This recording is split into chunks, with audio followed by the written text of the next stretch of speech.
Congratulations! If you're watching this video, you're preparing for an important interview.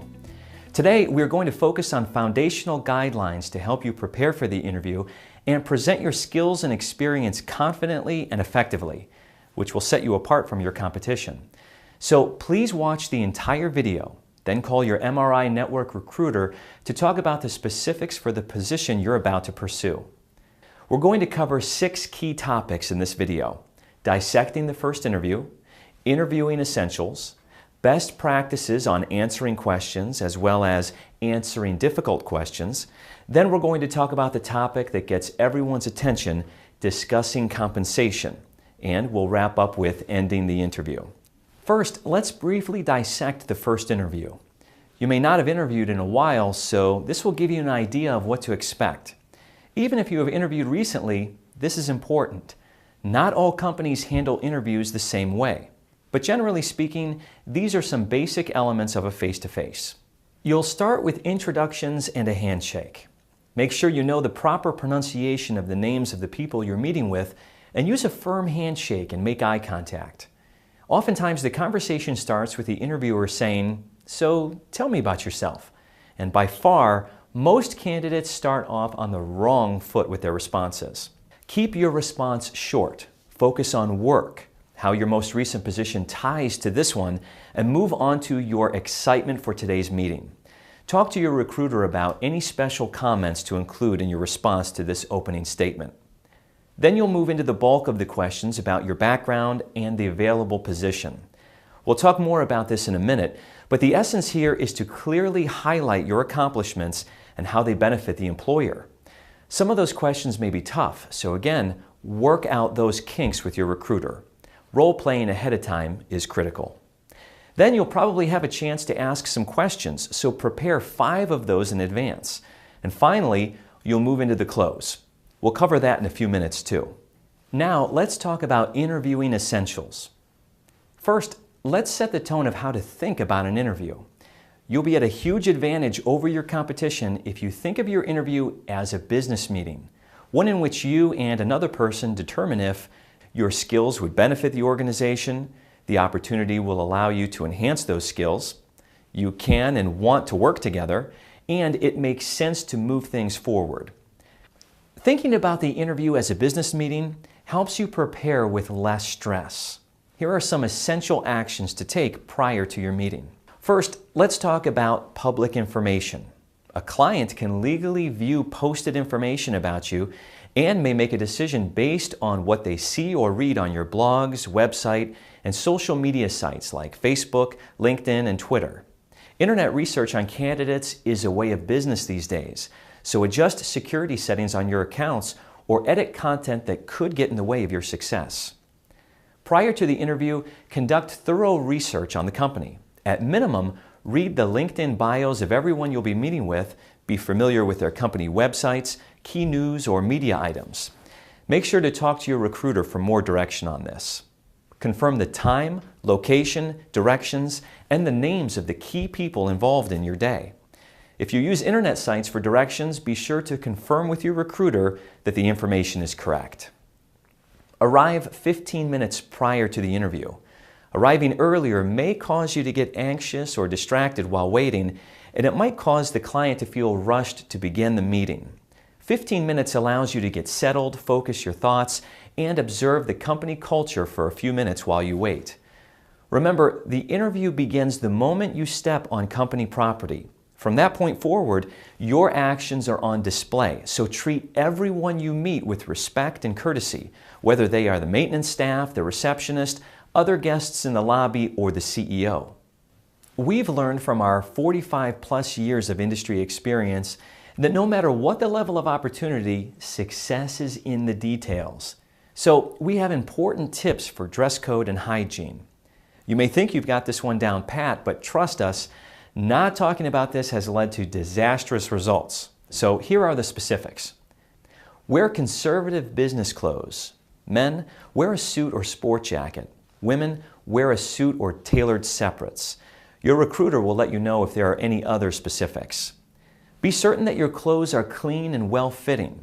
Too short, too tight, or too loose may cause you to be distracted or uncomfortable. Avoid wearing overpowering fragrances. Look your best. Men, please shave. Women, wear moderate makeup. Don't chew gum or bring food or drinks into the interview. We've seen this go very wrong. Visit the restroom prior to the interview. Enough said. And please, turn off your mobile devices, or better yet, leave them in the car. We want the very best for you, and taking care of these little details helps you focus on the conversation of the day. Let's talk about answering interview questions. Have you ever been in an interview and your mind went blank, or you couldn't find your words, or you were so nervous that you said too much, or your emotions got in the way of a solid response? Yeah, we've all been there. In fact, most candidates don't actually answer the questions they're asked. They get caught up in these obstacles. But we want you to have a strong, successful interview. No more fear or lack of preparation getting in the way of you presenting your best self. Since an interview at its core is a business conversation, there are no right or wrong answers to questions, but there are effective and ineffective responses. Remember these simple points about answering questions. Be prepared to talk about your core competencies, skills, and achievements. That's something you and your recruiter will discuss in detail. Always tie your experience and accomplishments to the position you're interviewing for and explain how they will benefit the potential employer. Your recruiter will talk with you specifically about which experiences to highlight and which types of examples to provide. But jot down some thoughts now about what to emphasize and relate to this opportunity. The best way to communicate your experience and potential contributions is by providing concise examples about your work experience. And one way to do this is by using the STAR response method. STAR will help you differentiate your responses from other candidates by focusing your thoughts, directly answering the interviewer's questions, and thoroughly communicating the value of your true skills, talents, and accomplishments. Here's how STAR works. S and T stand for situation or task. Describe the business setting and the problem you had to solve or task you had to complete. Here's an example. Expenditures needed to be analyzed for an unexpected rush on a customer report. A touches on the actions or behaviors you demonstrated. Describe specific actions you took or didn't take. If you worked in a team, be sure to emphasize your ability to be a team player. And also be specific about your role and the actions you were responsible for within the team. For example, even though I was busy, I volunteered to analyze the numbers. I presented the data in a concise, easy-to-read Excel spreadsheet and provided specifics in case anyone wanted to see how I analyzed the data. And R describes a result or tangible outcome. Describe the specific measurable result that followed your actions and the impact or consequences of that result. So you might say, the customer received accurate information on time. My efforts strengthened our relationship with this customer. Again, talk specifically with your recruiter about structuring your responses to questions. This is one of the most critical steps of your preparation process. Let's shift slightly to answering difficult questions. Not all questions are created equally. Tough questions are, well, tough. Who wants to be asked point blank, why were you let go? Or what are your weaknesses? So it's important for you to answer those questions truthfully, quickly, and with as much poise as possible. Keep your answers natural and true to your personality. Here are a few guidelines for answering difficult questions. Expect unexpected questions. It's okay to pause for thought before answering. Provide concise answers. Don't give too much information away. Take responsibility for your part in difficult situations and always end on an upswing. Focus on what you learned from the situation and transition to how that lesson will help you succeed in the position you're interviewing for. Never badmouth previous employers or colleagues, and always watch your tone when describing difficult situations from the past. You may have good reason to be upset, but that emotion often bubbles beneath the surface, and an interview is the perfect environment to prompt those emotions to erupt, subtly or overtly. So set your mind right now. Under no circumstances should you say anything negative about a previous employer. It points to bad character and raises significant red flags to most employers. You can have great success in moving through difficult questions during an interview. Talk with your recruiter about specific situations you may be asked about. Now to the topic that generates a lot of interest: compensation. Since this is such a personal and emotional topic, be sure that you and your recruiter discuss how you should handle any discussions of compensation that the client might initiate during the interview.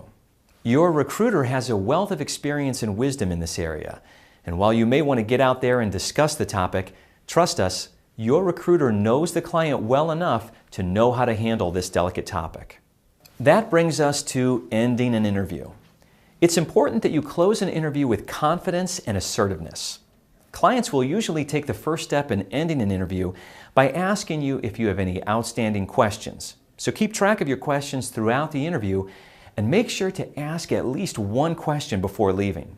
Asking questions demonstrates your interest and knowledge. Asking questions is a two-way process in interviews. Take the opportunity to ensure that the company is right for you. Prepare a list of questions to ask the client. Some examples would be to ask about what the client thinks is the most critical skill or character trait for success in the role, or his or her management style, or a recent industry-specific news item and how that may affect the company or department. The most important goals or objectives for the team or department for the next 12 months and how your position fits into those goals. If you want the position, it's critical to ask for it at the conclusion of the interview. Summarize your skills and qualifications. Refer back to a few points made during the interview that highlight those skills, and directly tell the interviewer that you'd like the position.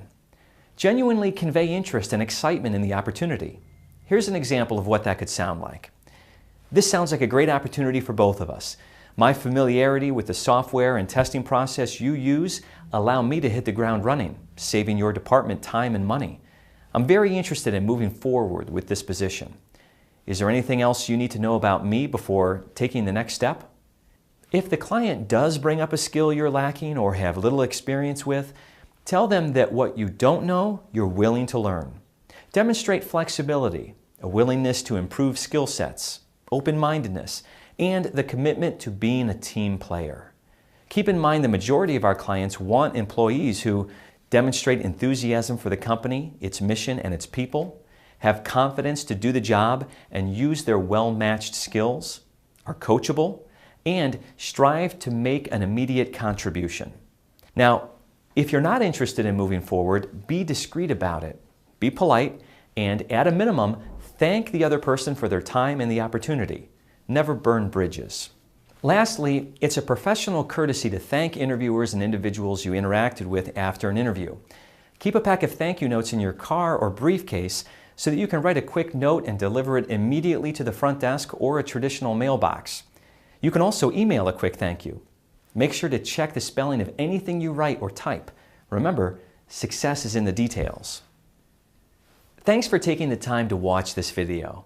Use this information in conjunction with conversations with your recruiter in order to get the very best results from your interview experience. All the best to you.